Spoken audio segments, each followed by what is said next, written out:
It's time for Free Range Radio, where we graze on wild ideas. Here's your host for Free Range, Gail of Gaia. Good morning, good afternoon, good evening, whatever time it is, wherever you are. This is Gail of Gaia, and this is Free Range. And I am very happy and delighted to have a guest on tonight who is a groundbreaker in Bigfoot research. And he's also the author of 3 books on Bigfoot. So let's bring Ron Morehead on and let him tell us his story. Hi, Gail. How are you tonight? Hi, Ron. I'm great. So I'm so happy to have you here. So many people have asked me about having you on and about Bigfoot. So, that's nice. Yeah. Well, I've been at it since 1971. That is a long time. Yeah, I'm getting old. I knew some guys that were friends with these guys that hunted up in the Sierra Mountains of California, and they've been going there since 1958. But they came out, 2 of them came out with a story that said that there was some kind of a monster up there. The camp, let me just explain this a little bit. The camp is really high in the Sierra Mountains of California, 8 miles in the wilderness, 8,400 feet elevation. And they came out earlier that summer after they'd gone up there just to check out the camp. And it's just a pristine place. When you get there, you want to just lay out on a rock. You know, it's one of those kind of places. They came out and told the other guys, which there was 3 others, and they said that there's some kind of monster up there that was making some noises at night, and there wasn't a bear. The Johnson brothers, avid hunters. I mean, they're really good at it. And so they all 5 went back up there and started having the same experience. These Bigfoot creatures or big animals would come around at night. They thought they were just a huge ape. Making these crazy sounds, and one of the guys got scared off so bad, because they all had guns. It was a hunting camp, and they all got scared off so bad. The one got scared off. He was going to leave at night, but he was just shaking. He didn't know which way to go. You can't get off that mountain at night. It's just too far back. Oh, wow. So he waited. As soon as daybreak came, he shot out of there and left a note for the other ones. I'll see you in the valley. So anyway, when he got back, the guys hadn't came out when they were supposed to. So the wives were all worried, and they said, you got to go back and see if the guys are okay. They didn't know what they're dealing with at the time. They just didn't know. They knew something huge was up there and making some huge noises.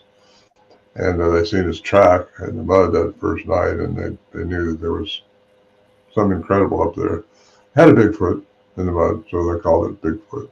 That's how.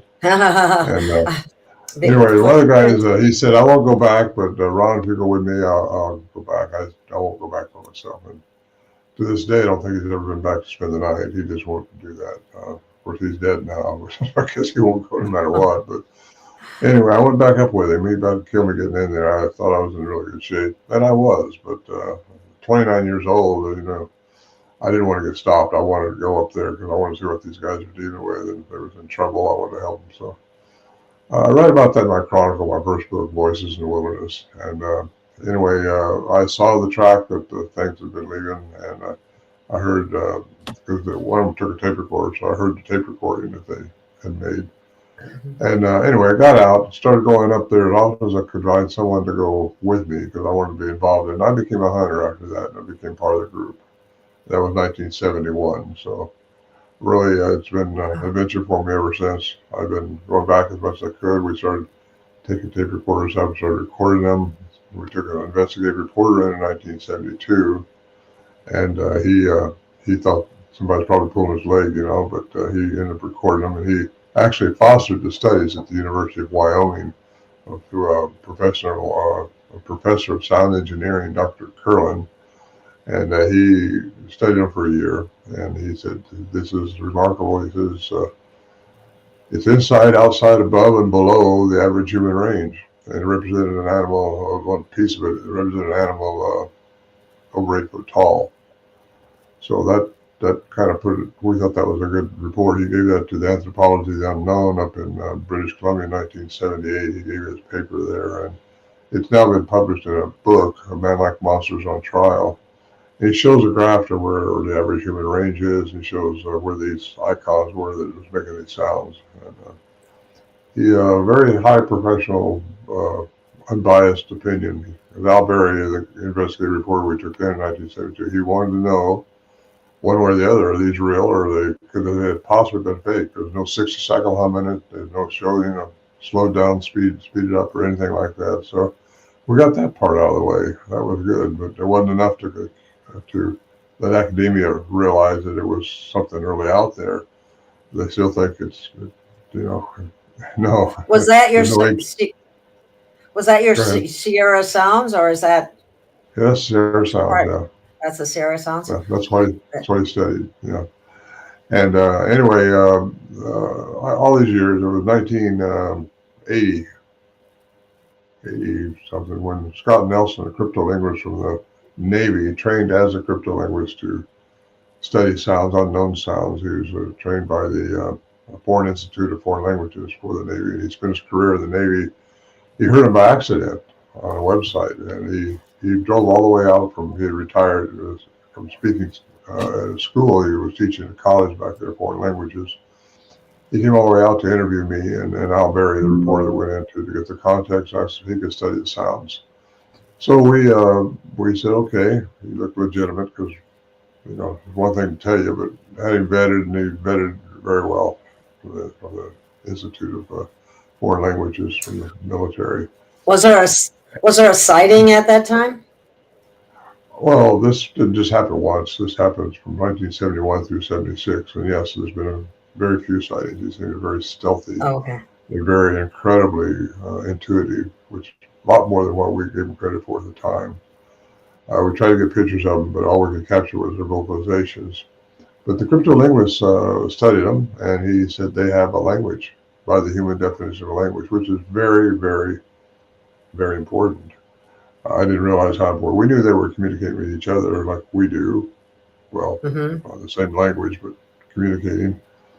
And but to have a language is something only unique to humans. I mean, dolphins communicate, whales communicate, everything communicates. Birds flock together, fish school together. They all communicate some way. They're not talking though. Talking means cognitive language, like we're talking now, the sapient sentence. And only humans, according to Dr. Philip Lieberman, Brown University, have the ability for that. No other primate on the planet supposedly has the ability to speak like humans do. Now that makes it kind of important to me because that puts three factors together. That puts Dr. Curlin saying the tapes were genuine, Scott Nelson saying the tapes were genuine, and it's represented a language. Then you got Dr. Lieberman saying only humans have that. So there has to be a human component to these things. But after my research, and I've been all over the world doing this stuff now, I mean, it is about everywhere. And that puts a human component in them.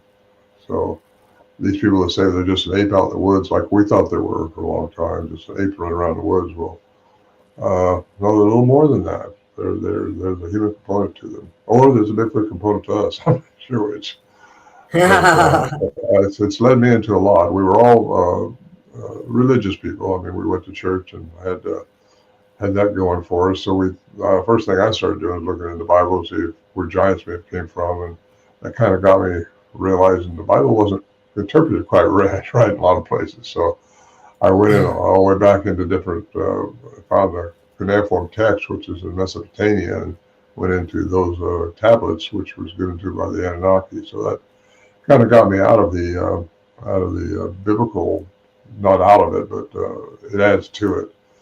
Because the Anunnaki cuneiform text, there's thousands of them that are being interpreted as we speak, and there's been a lot of them interpreted now. And that's from this part, because this goes. I don't know how spiritual you are or how biblical you might be. Very. Not biblical, okay. more spiritual. Well, yeah, well, we're all spiritual, like it or not, I'm not biblical anymore. Well, I'm not biblical. So there's some stuff in there. Yeah. There's a lot really that you can take out of that because it's good. However, the scribes and the people that translated made some mistakes. There's no doubt about it. I found a lot of them, and really it depends on who was in charge and who was trying to control the masses, who gave these scribes the orders to interpret this stuff. But really, you get into the cuneiform text, which was written for the Sumerians a long time ago. It's the oldest known written language that we know of today. Right. So it gets into what took the Bible 2, maybe 3 chapters to cover. Cuneiform takes hundreds of thousands of years. I mean, that's how long something's been on this planet. And now that I've been into Peru, Bolivia, I've been in Nepal, I've been in Russia, I've been in Siberia, I've been in all those places looking at anomalies and things. And really, we're not the first ones here. Homo sapiens are probably, well, we're privileged, let me put it that way, but we're not the first ones here. This is where we have a conflict with the Bible, right? Yes. Well, it's not really so much a conflict, just a big addition, which, there is some conflicting things in there, but don't need to talk about those. I don't have anything against people that want to do that. I used to do it. I mean, so I understand how religion works, but religion is sometimes can be a real dogma because it kind of puts things, you got to jump through this hoop to go to heaven or you're going to go to hell and burn. Well, no, I don't believe that. What kind of God would do that? Well, yeah, but he loves you, right? Right. Yeah. I mean, I questioned that when I was a little kid because I had about 12 years of broke at school, and I never. Well, yeah, I started questioning it too, and but I didn't see anything better going around, so I went to church and did those things. Yeah. Now I think there's something that this fits me better, and that's looking into what's really going on this planet and how long it's been here and the things that's happened here. It's been discovered all over the world now, different anomalies, megalithic structures down in Peru, Bolivia, where I've been. Those boulders, how they get moved in place like they did, just perfectly, like a puzzle. Excuse me. Too much ice cream for that. Anyway. Well. But really, it's taken me around the circle. I think Bigfoot's important, and it shows that they do have a language. They're out there. Anybody don't believe? I don't try to convince people that they're out there. There's thousands of people now to go to the conferences that I speak at, not hundreds. Sometimes I read that there's thousands of people going to this. Thousands of people that claim to have seen, claim sightings all around the world too, and. It appears maybe they all around the world. Well, I've been in all around the world. That's amazing. But the anomalies that are associated with them is what. What kind of anomalies are you referring to? Right. I need questions. Oh, I was just wondering what. There are 100. The cross between me and. Did they? Well, you think that they are an interdimensional? Yeah, that's one of the things that I wow, that's interesting. I think some of them could be. I think a lot of them have been here for so very, very long that they've crossbred with indigenous people. They've been more humanized than other ones. But I think the aliens, Anunnaki, whatever you want to call them, they have messed with the genome of different species on this planet. Yeah. They like to do that, They've created a lot of different things, and Bigfoot's one of them. Yeah. And I think some of them are just been here longer than others, and I think probably some of them have been here before Homo sapiens, before us. Mm-hmm. And, do you think they're telepathic? The cuneiform text, you might not know. I think anybody can be telepathic if you get on the right vibration. Everything is energy, frequency, and vibration. And if you get on the right vibration, the right frequency, you might sense somebody's going to call or something's going to happen, and then it happens. Or you might sense it's over there, so I'll go over there. Well, that's being able to connect with yourself and do the chakras and balance yourself, in my opinion. And I think anybody can do that. We have not been shortchanged with attributes as a Homo sapiens. We just haven't learned how to evolve into them and haven't. Our telomeres or age, we've been cut, severed. Yeah, they capped them. So we can't age like we can't age like men used to. And so we're not going to learn as much in this short period of time as we live a little longer.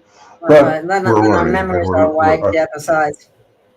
I think we're in an age of enlightenment now. I think things are being brought out like this, like your program and other programs that I've been on and conferences I go to. A lot of people are interested in this because A lot of things are being seen now. A lot of these Bigfoots are being seen. A lot of aliens are being seen. A lot of UFOs are being spotted all over.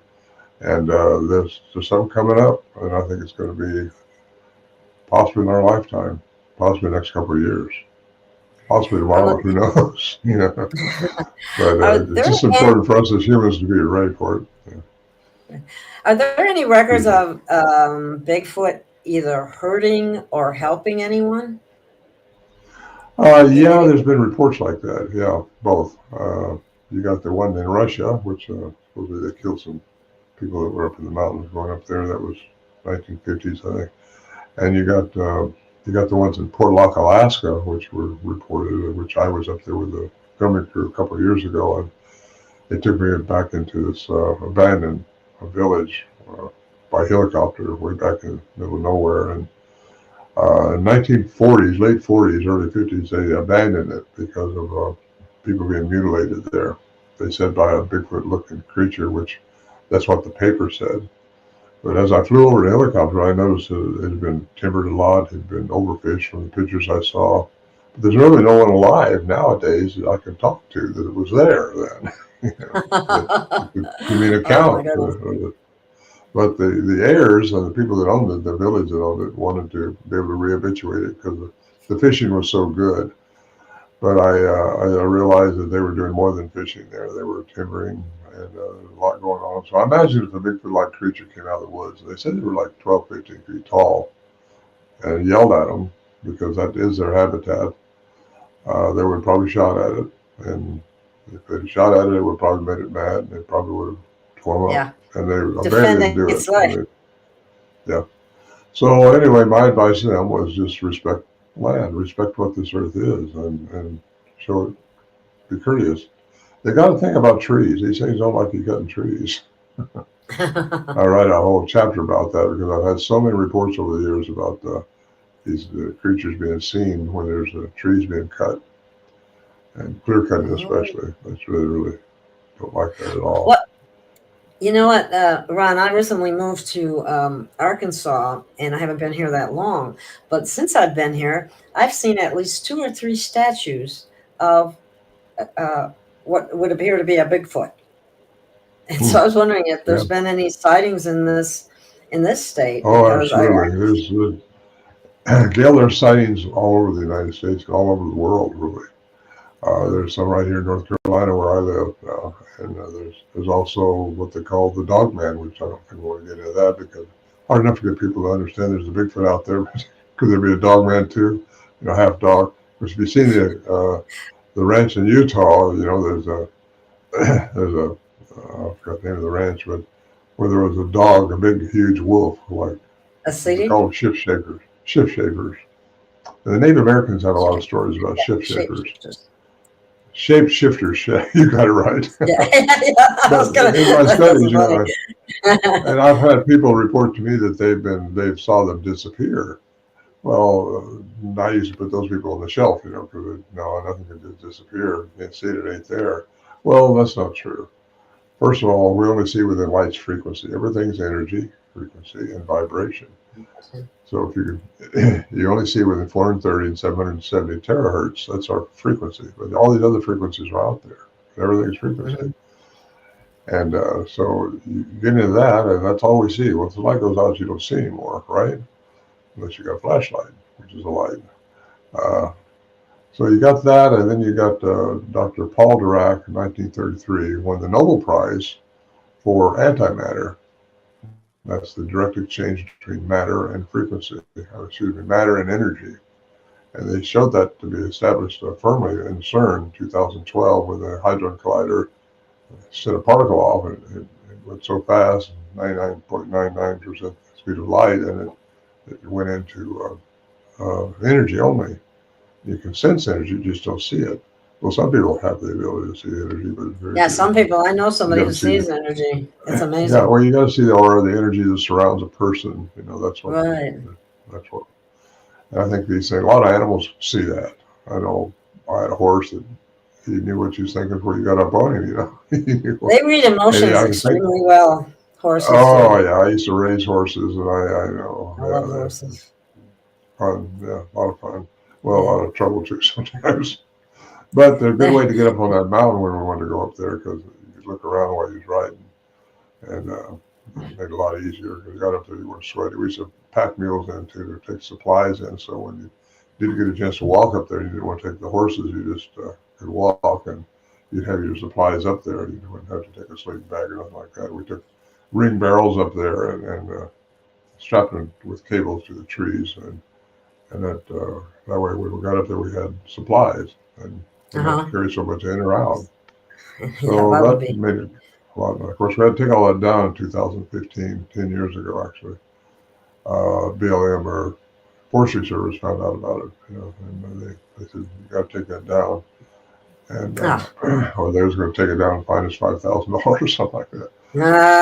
But anyway, the camp is still there. It's still anomalies associated with it, but it wasn't just the Bigfoot that we ran into. It was other strange things. And really? Al Berry, the investigative reporter that we took in said, don't talk about the weird stuff up here or you won't be talking anywhere about this, because they would laugh you out. And so we kept it close to our chest for a long time. But there were lights, strange lights that went on, orbs that would follow us around, and there was sounds that we couldn't identify that was not speech, was not the Bigfoot chatting. I heard a big tuning fork going around up there one time in the daytime, and I thought, well, what is that? It sounded like a tuning fork, but kind of like a giant one. Look up, you can't see any source from it, just can't see it. But what I was going to tell you is Paul Dirac, I'm going to back up into that one right quick, because matter and energy are interchangeable. So I've also had several reports over the years where the track waves just was going, then all of a sudden they just stopped. Well, that doesn't make sense either. So a lot of reporters or a lot of researchers would just say, well, a helicopter must have picked them up, right? No. No, they can change. That's where I think interdimensional, change the frequency, matter. Yes, they know the frequency. And I think that's one of the reasons I got hooked in with this Bigfoot thing, is so I could report the sounds, because the sounds, we don't know how high they go or how low they go. I'm pretty sure, relatively positive, they go into infrasound, they go into ultrasound too, which we don't hear, but we feel infrasound.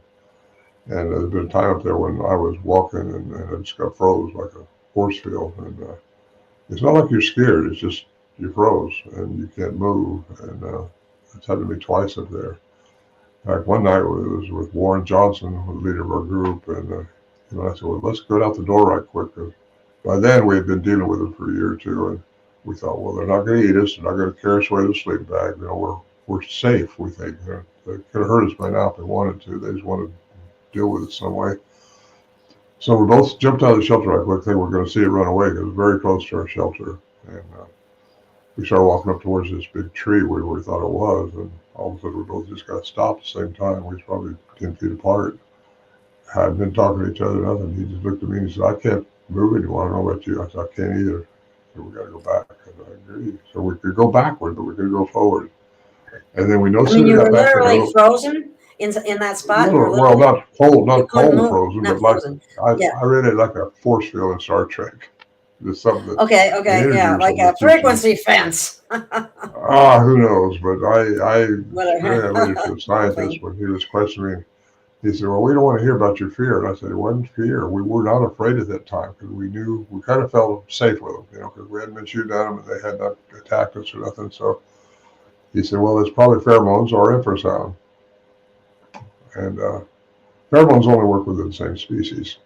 So I figured, well, it has to be infrasound then. And I still stick with that. I think it was infrasound, because that will affect humans. It's been used for years and years and years. And what big animals communicated it. It's below 20,000 hertz. It's a sound that's below what we can hear. We only hear with a certain frequency. Okay. Wow. And so below that is what we don't hear, but big animals, elephants, giraffes, big tigers will communicate that way. And they can communicate over miles, elephants. Oh, wow. That's how they communicate over distances and know where to go. That's amazing. So anyway, and it's also how a lot of tigers will scare their prey before they attack them, because it freezes somebody.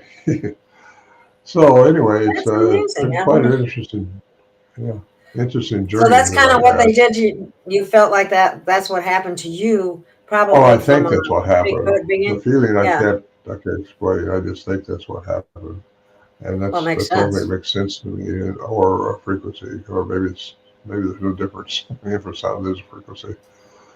So anyway, it got me up into studying this thing, what it could be, because the anomalies associated with it. One time we thought a herd of horses was coming down towards the camp, and that wasn't happening. There's nobody else up there. There's no cattle up there. There's no nothing up there.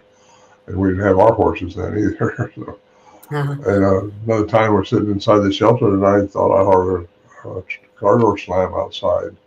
Well, that's ridiculous. There's no roads up there. There's barely, it was not even a trail to the last area of the camp.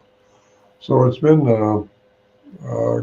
quite interesting, the puzzle this goes together up there. But it got me into the ethereal thinking. We got our biological body, but we also got an ethereal body, which our spirit's body.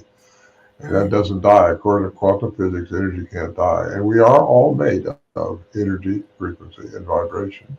And according to Einstein, you find the frequency of anything, you can change its matter. How about that one? I think that's how miracles were Oh. done in the Bible. They just They they probably. know are able to tune into the frequencies like that. These things, if they can reach the frequency through the vocal mechanism, which is very, very expensive, we have no idea just how much it is. I know this, at the 49th octave of any tone, it turned into light. So these things I've been heard over the years that they saw the Bigfoot, then it just turned into light. So if they can reach that frequency, it turns their energy their matter into energy, they would go out of your perception. You wouldn't see them anymore. Is there a Wow. UFO connection? Possibly. Yeah. I think there is. I saw a UFO up there one time, and I lost it behind the trees. It was just a big blue ball coming down from the sky. It wasn't little, it was big. And we lost it behind the trees at the evening time. So anyway, it's been fun. Wow. Yeah. Is that why you got into the? Don't you have one of your books is called Quantum Sasquatch or something like that? Quantum Bigfoot, yeah. Quantum Bigfoot. I just happen Okay. to have one here in my hand. Oh, they're good. Is that Yeah, that kind of. Well, I went from my chronicle, which was Voices in the Wilderness, which by they're doing a documentary on that right now, on Sierra Sounds and me, and should be out this fall. Been working on it for a couple of years. Should be big. It should be a film, really. And so anyway, Quantum Bigfoot took me from my. Here it is. Here's how I got into it. Here's the sound. If you want to hear the sound, you can tag into a link and hear the sound. It's in the book. And then, but when I started studying it deeper, got into the Mesopotamian, get into how things really happened throughout eons of time, from records of the cuneiform text, you find out a lot more. But you get into quantum physics because Al Berry, the investigative reporter we took up there in 1972, fostered the studies at the University of Wyoming. He said he had a master's degree in science. He said, whatever you do, stay with science. Anything you talk about, stay with science. Well, I got to think about this, so we didn't talk about the crazy stuff. So there's got to be some answer to this. There has to be an answer to how these things are happening up here. Weird things. We couldn't get a finger on them. It's like they were a step ahead of us every time we tried to trick them or something. And we never could get a picture. Well, wonder if So they could read your I mind. call it one step. Oh, if you're on the right bit, they can tune into your frequency. They can reach your mind. But I think you have to be willing. You have to be a willing participant. I think we have free choice. That's our good part about being a Homo sapien. We have free choice in everything we do, all the time. We have been given dominion on this planet, not dominance, but dominion. We think we're dominant sometimes, but we're not really dominant. These things, if they wanted to, they could take over. And I think that's why the government don't tell you about them, because they can't control them. And they don't know how to explain it to people, like they don't know how to explain aliens to people. Other than from outer space, watch out, we'll have to shoot them or something. And that's not what we're going to do. Yeah, they would kill it, Oh, if you don't understand something, you just if they kill were it, able right? to find it. Yeah, That's what they pretty do. typical. They kill it. Yeah. The war machine, unfortunately. So the different Bigfoot that have been sighted around the world, does everybody describe a very similar physique or, appearance? And how big are they? Yeah, How they tall are look like a they? big. Well, the Gorilla? ones in Nepal are shorter. They're about 6 foot. Oh, There's a lot of little variations in them all, but they all have the same look as a gorilla of some type of big ape. And that's what most researchers are out there looking for, is an ape in the woods. And that's what we were thinking when we first started with this, other than the strange stuff going on, but we didn't know how we put that. So it's been on the back shelf for a while till we figured it out. And I think I've uh-huh. connected a lot of dots just from my 50 years of doing this to give me a picture of what I think they are and how I think they came about, what we're all about as humans. That's more important because we're here and something crazy is going to happen on this planet before too long. We ought to be ready to know who we are and what our benefits are as human beings.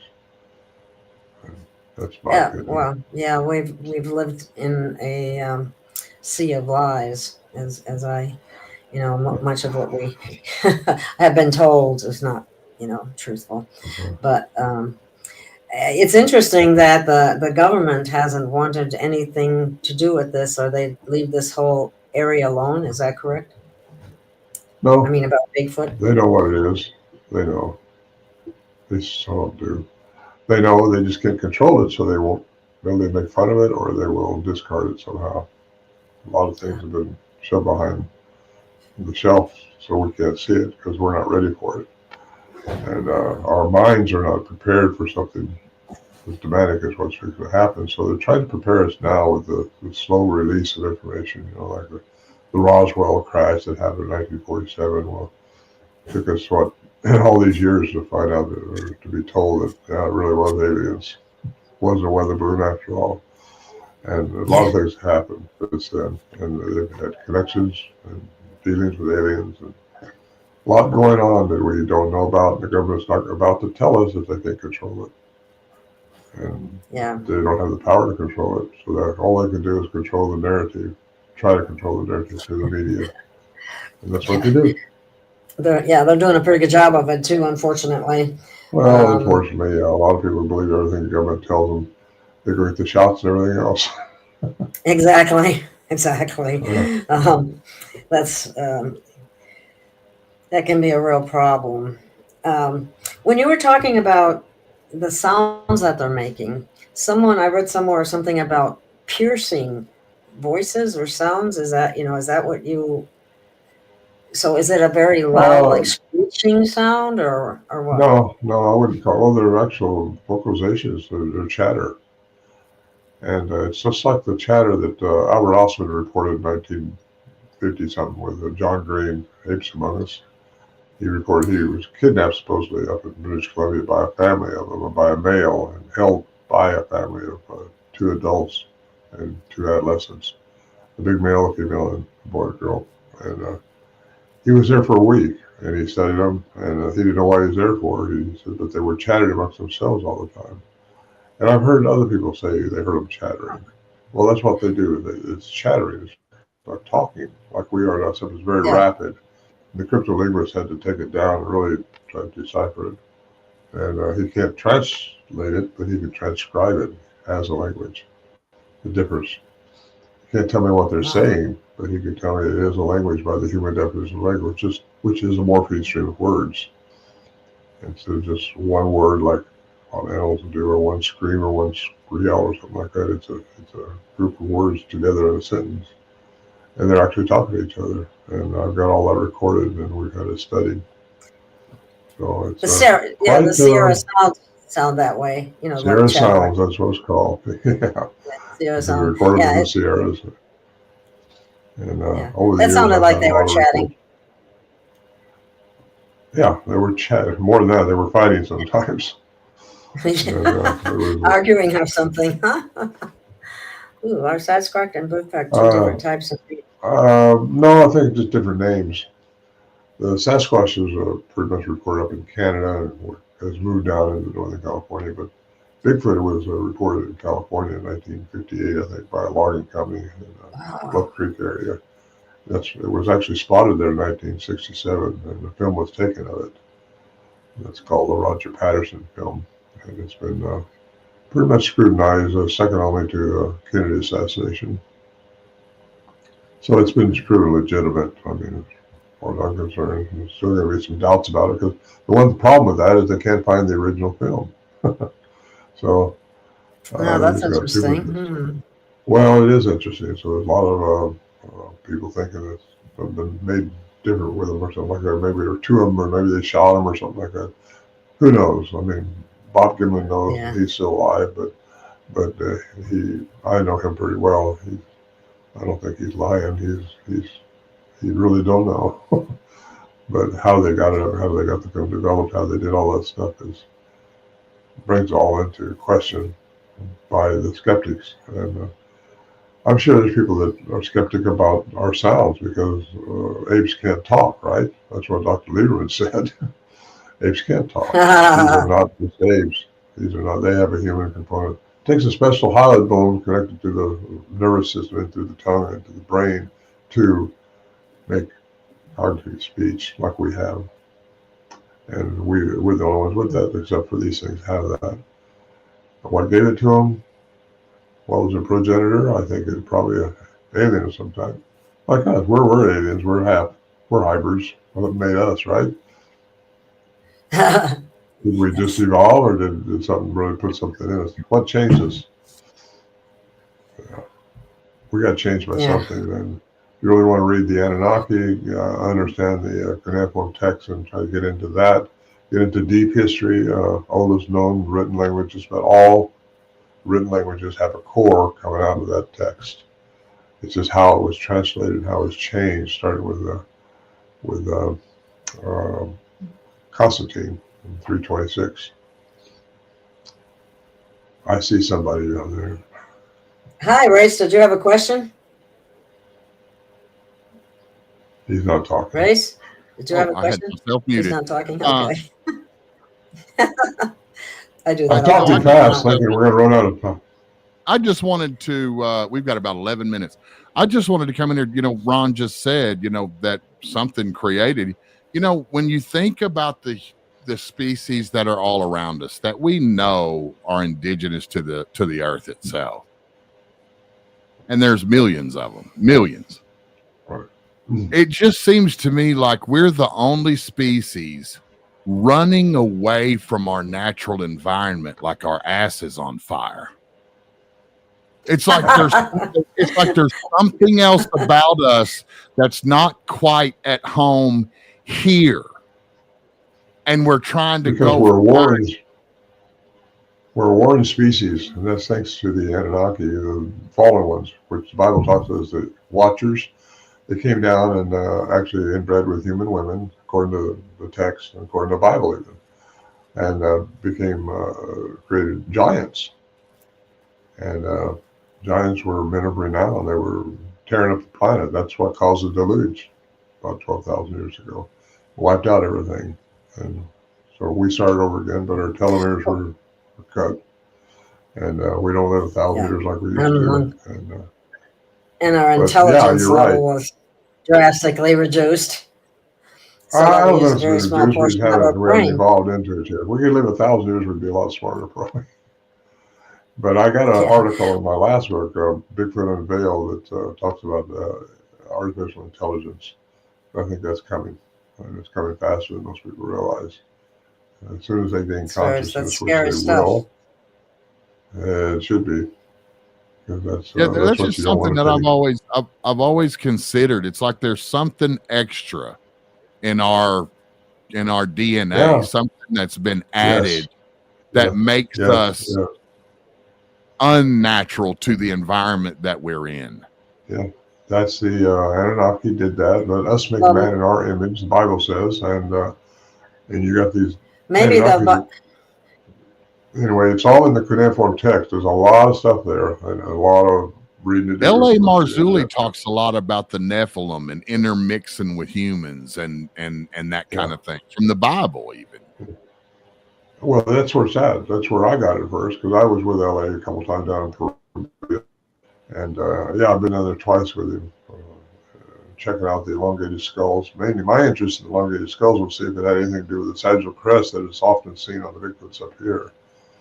but some of them have it, some of them don't. They're not all the same. I just don't. I truly love that man. I really do. I think he Really? is the real dogged He's a good man. researcher out there doing some good work, just like you, Ron. He's got his feet on the ground. Yeah. I know Richard is a photographer who passed away. I loved him too. They're good guys.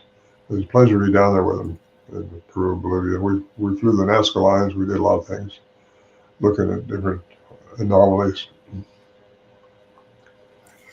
Speaking of here, I wonder if we're not as like Grace was saying, we're not as adaptable to this environment. Maybe it's because this is a construct that isn't the original realm, which is really kind of a far out thing to say. But how do we know? We don't know. But we know it's been here for eons of time, millions of years.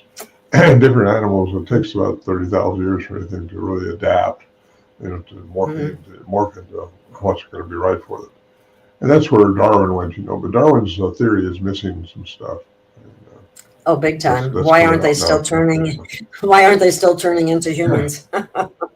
Good question. Yeah. Well, humans have been made a very high frequential being in the image of that. That's what we need to understand. And I tell you, we're in a third dimensional environment. There's other dimensions going on that we're supposed to graduate to if we do things right. But we're here on this planet only for experiences.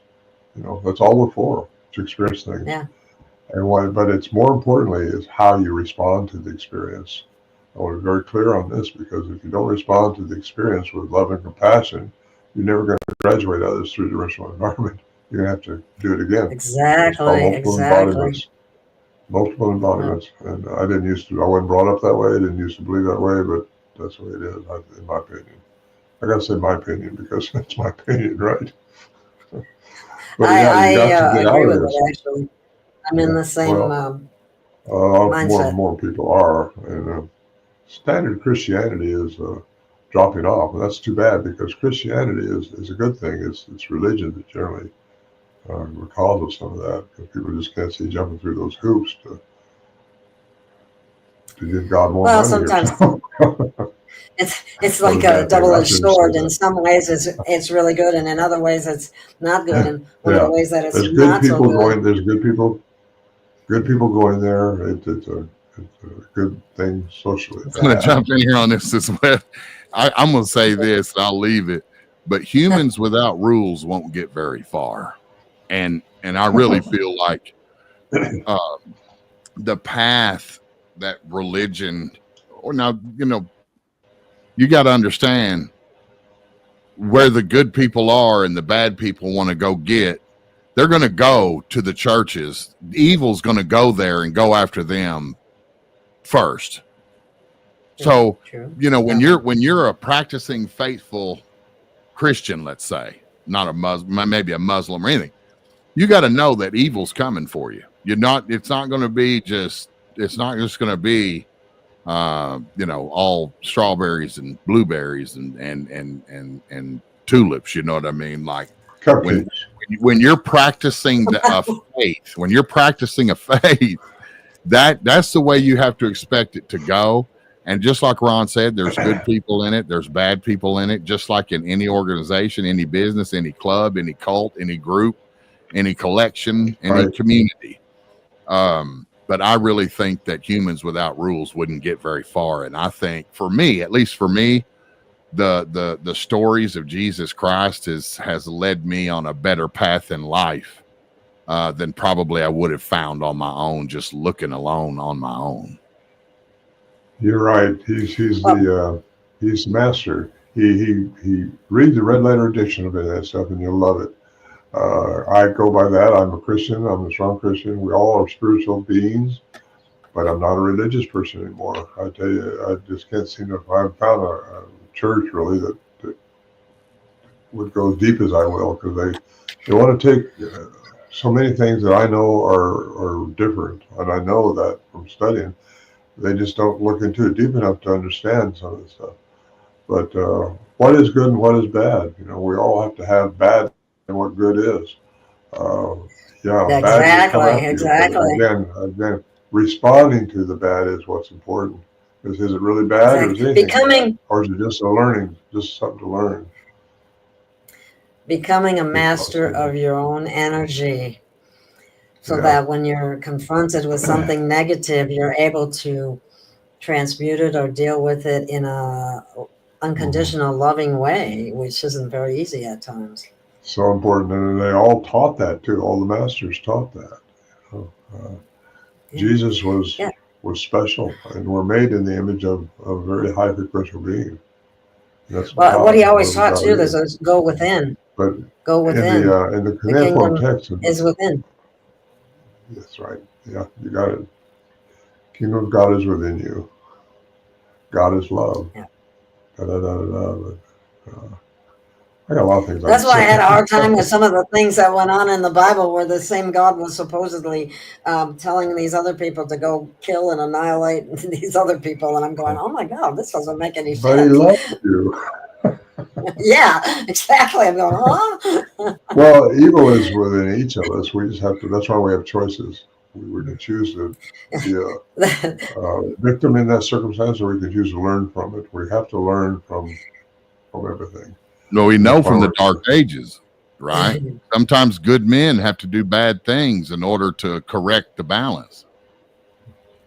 Well, there you go. So we have that little angel on one side and the little devil on the other side. But did they learn good from evil? Did they learn anything during their short time on this planet? Or do they have to come back and learn it some other way? I mean, hey, Ron, I'd rather be a warrior in a garden than a gardener in a war, right? I would rather be a warrior in a garden than a gardener in a war. Oh, a gardener. Okay. Okay. You know, and it's up to us to balance that. You just like Gail said, we got one on each. So we have to balance that. Yes. But they're not outside of us; they're inside of us.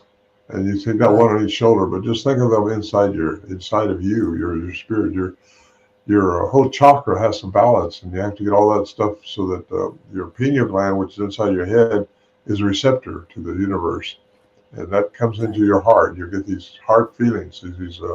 Heart has a brain. When the heart can feel it, it has to be in compliance with the brain sitting on your shoulder, which has been totally conditioned over the years, conditioned to believe this or don't believe that. And this, that, and the other. Everything is conditioned. Everybody's conditioned, including the scribes that were working on those little texts, trying to translate them. But it's just important that we learn how to balance all that. That's what the chakra is all about. I know some people think it's a religious thing, but it's not. It's age old, and it's how you get yourself in sequence through meditation. Meditation is when you ask to just receive, and just don't ask for nothing, just receive. That's how you get quiet and just let your heart be your guide, because your brain will talk you out of things. It's too analytical. Okay. Well, we got 1 minute left, so you want to tell us about where people could reach you or get your books or? Yeah, Ron Morehead. Ron Morehead, Morehead, and .com. And my books are there. My 2 CDs that I produced, which are both about 40 minutes long with integrated sounds in them. The books are, there's 3 books, and the Quantum Bigfoot, The Voices in the Wilderness, which they're doing a documentary on, and then Bigfoot Unveiled. And Bigfoot Unveiled is my newest one. It's carries on a little bit from Quantum Bigfoot, and it just goes. Can you see that straight, or is it backwards? No, it's actually it's okay the way it is. Okay. I mean, I can see it. It's not backwards. I think you do the mirror thing or whatever in the settings. And you can get a hold of me through that website also, or I got an email address that comes right through to it. But you can reach me. I got different things on the website, but I encourage anybody to look at that if they're interested in this stuff, because I will be speaking at a few conferences this year. So I can't mix them all right now, but I really appreciate you having me on, Gail. Oh, thank you so much for being on. This is very interesting. I hope I help at least one person out there understand. Oh, I'm sure you did. You can already look into this stuff yourself. It's taken me 50 years just to get to the point where I can put these dots in there. somebody, if you're interested in this stuff, you should get Quantum Physics 101, see how everything works from the smallest atom all the way through the cosmos. Everything works on the laws of quantum physics. We live in a three-dimensional environment, so it's Newtonian physics. Everything is measurable, spiritual, material, physical. No, everything isn't. If you don't believe that, tell me how far it is to the universe. Alrighty then. Well, I'm going to have to cut it off here, Ron, because we have run out of time, and I can't thank you enough for the wonderful information that you shared with us. And I hope people go to your website. I love to do this. This is all I do nowadays. It's awesome. All I do. Thank you. It's a fun thing to do. Thank you so much. Thank you again. Take care.